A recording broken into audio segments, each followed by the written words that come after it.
Alright guys, so we have the JS8 call working just fine. We're on the ftdx3000.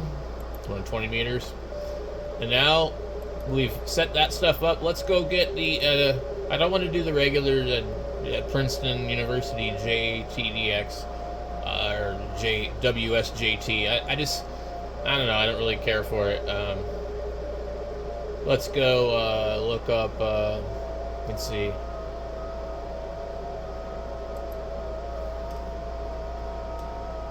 Jtdx, which is, in my opinion, better. It gives you the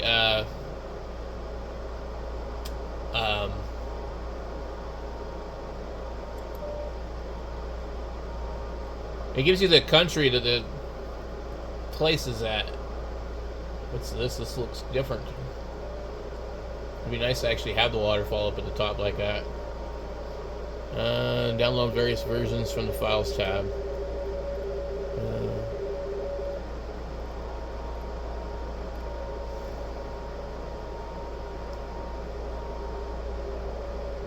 Let's see.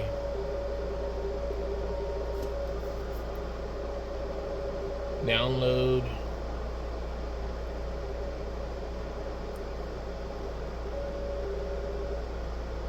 So are these different versions?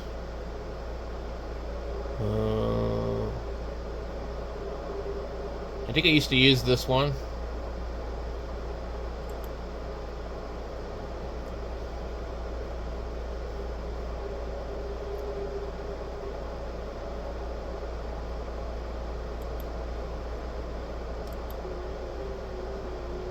Okay.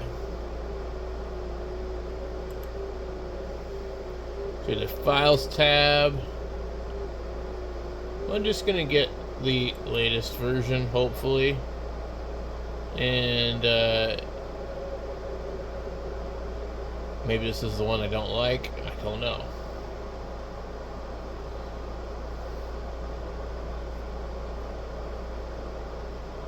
Alright, we'll click on our file.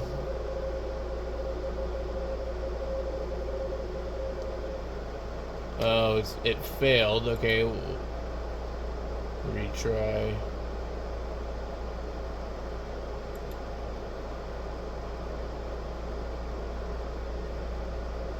Alright, now we can click show in folder. Right click, run as administrator. Yes. How come Windows never trusts any of this stuff? Create a desktop icon.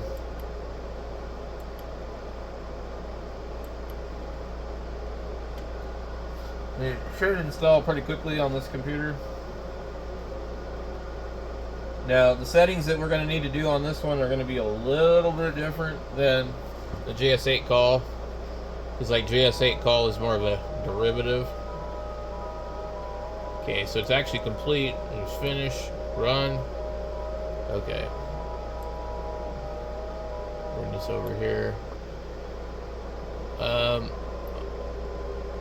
wonder why.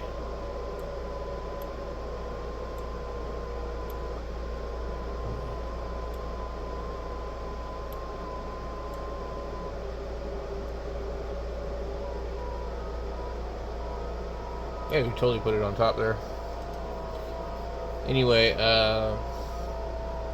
and I am really having a hard time seeing this thing because there's glare. I'm sure you guys can see it on the screen.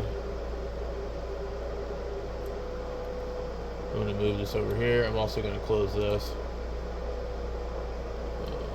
Minimize that.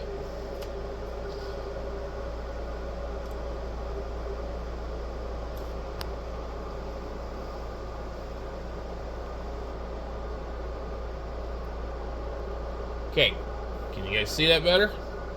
Alright, you go into File, scroll down to Settings, we'll put our call sign in here. I think if you don't do that, it doesn't really work.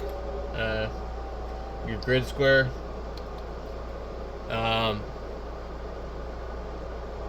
let's see, you look for the monitoring. Don't click OK, because what will happen is it'll save this and it will go back and you'll have to reopen this. Okay, so for the ftdx3000, we're going to click that.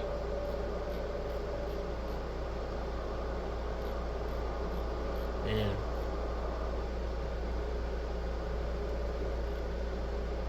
where is it? Interesting how it's like way near the bottom, near the 5,000 and 9,000. Okay. The COM port is going to be 4, I think. Baud rate should be 1920, depending on what you have set in your radio. PTT mode. I'm going to click cat. Test the cat. Boom, turn green. Test the PTT.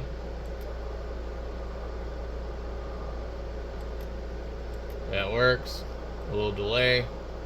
Okay, now let's go over to audio. Default device. I'm not sure which one. I'm going to click USB audio device.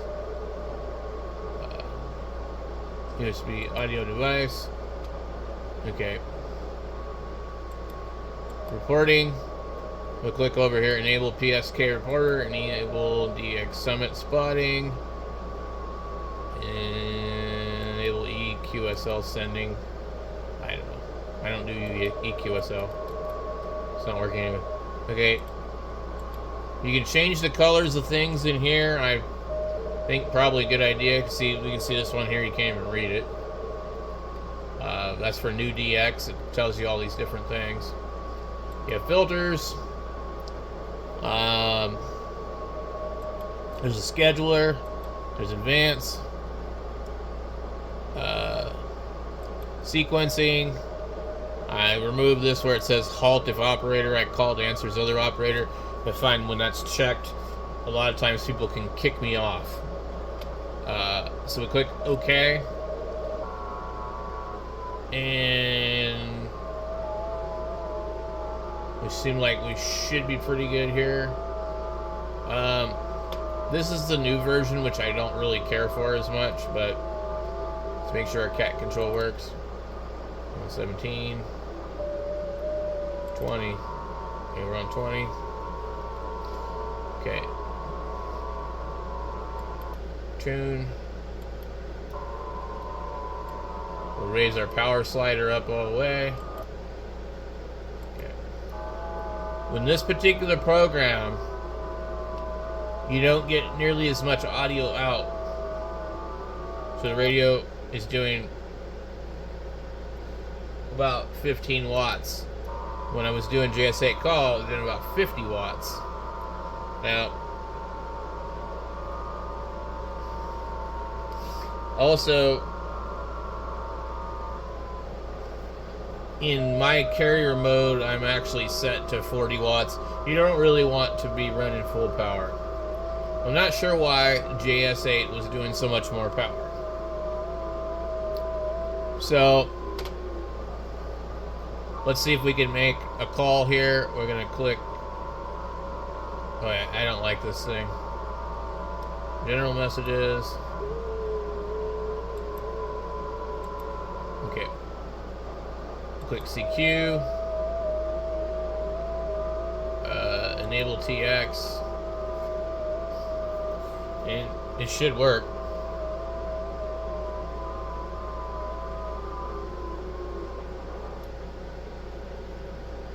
Yeah, so we're putting out about 12 watts right now.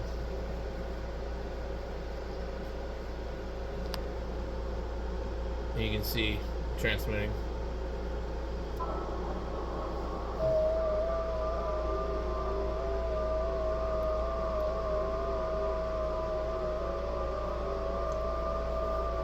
So this particular one here, I don't really care for it.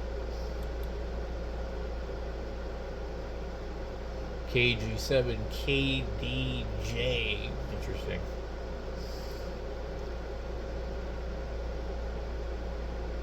Probably got his license around same time I did.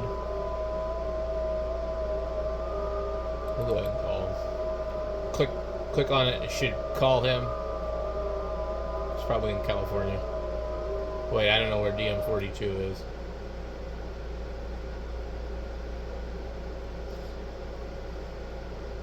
Could be a lady too.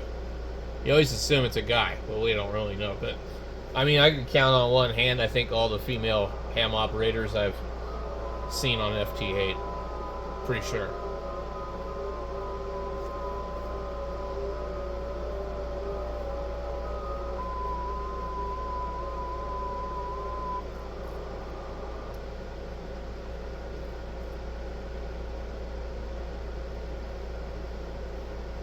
Another thing, we don't know how well the timing of the clock is on here. But I was used to this other version of this software. I don't really like this one that much. It's a little more difficult.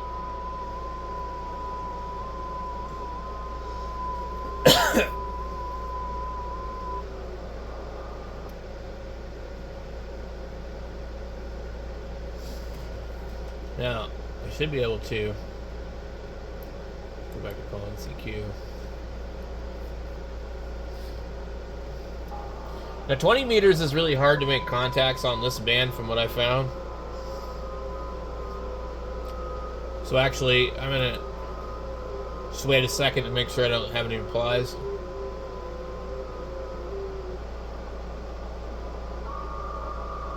And we're gonna go over here. Let's just check this. We're getting into Europe actually right now. Wow.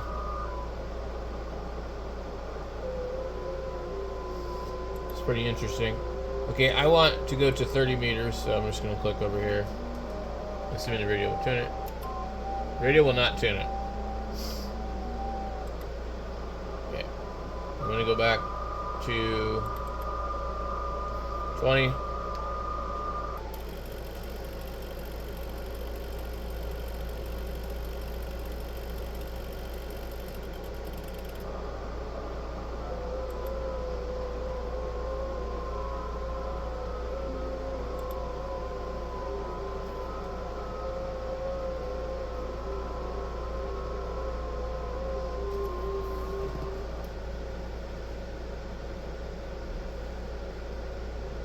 We'll let it call CQ for a little bit. See what happens. See how we cannot read that line there? That's because the color needs to get changed. But I have somebody calling me, I just can't tell what it is.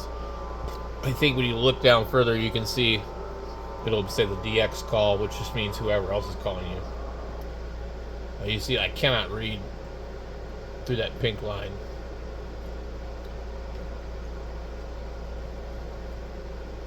So the pink line on the side with black lettering is fine, but with the red it's just not good. So I either change the red or change the pinky purple.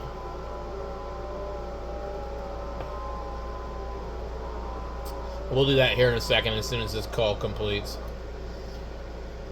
I'm not sure why the guy can't copy me at -1, but it could be a timing issue.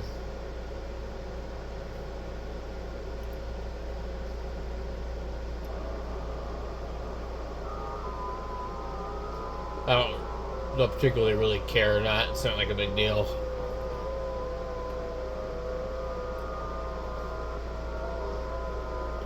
Not sure if we can adjust this or not while we're in here. Okay. Okay, so this one right here is what we're looking at. And they got that one and that one. This is like impossible to read.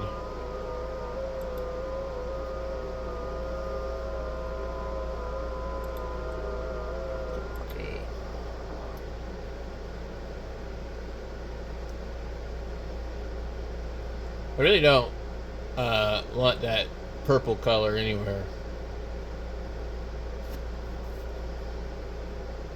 Go over here.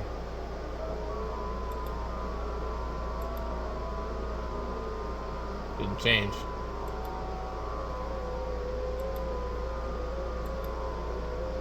Alright. And let's see. Okay, this guy can't hear me.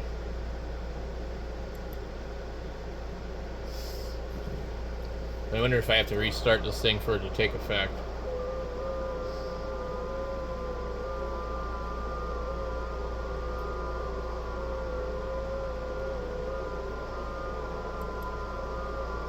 So we got here.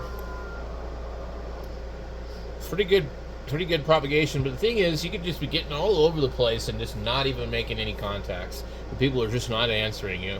But all these people are receiving your signal. It's really wild. And so it didn't used to be like, okay, so we finally got the green. We get rid of this damn color. I don't know why they use that color. It's like impossible for me to read. Now, I don't know if the red will show up very good in the green.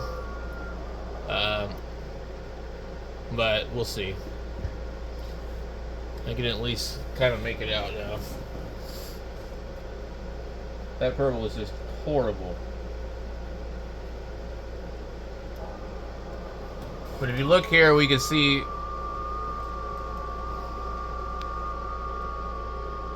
on the side all the countries. This is why I like this one. And I can go, oh, this guy's in Spain, this guy's in Italy. I don't always know where these call signs are. I mean, like, usually an IU8, NKW, yeah, that's going to be. But when you see these stations all over the world, and like some of the call signs look similar to other things, you get confused.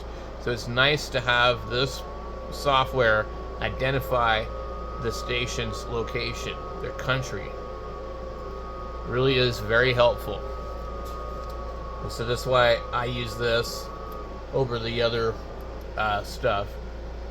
Now, if it wasn't for the other one, we wouldn't have this, but, you know. And they could add this to the regular one, too. Otherwise, I like the regular one probably a little bit better. This one here has too much clutter. There's too much weird stuff. I don't really necessarily understand how its sequence part works.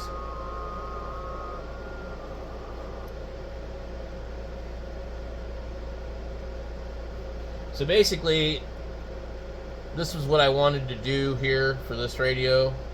Was I wanted to have it set up to just do ft8. And I'm going to sit here and chat on it and talk on it because it doesn't have a display output.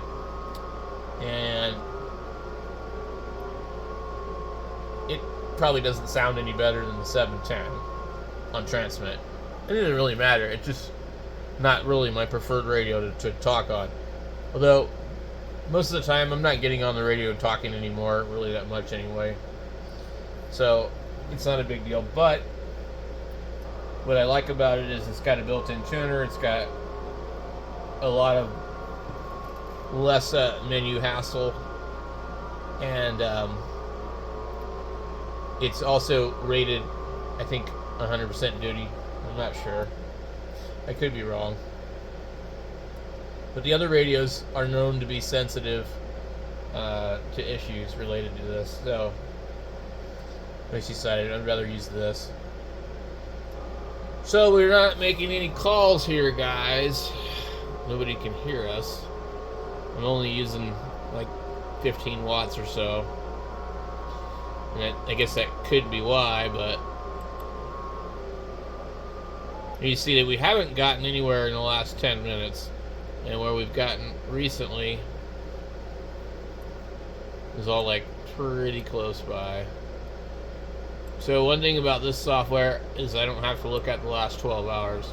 I can look at the last 15 minutes, and that will get rid of some of these.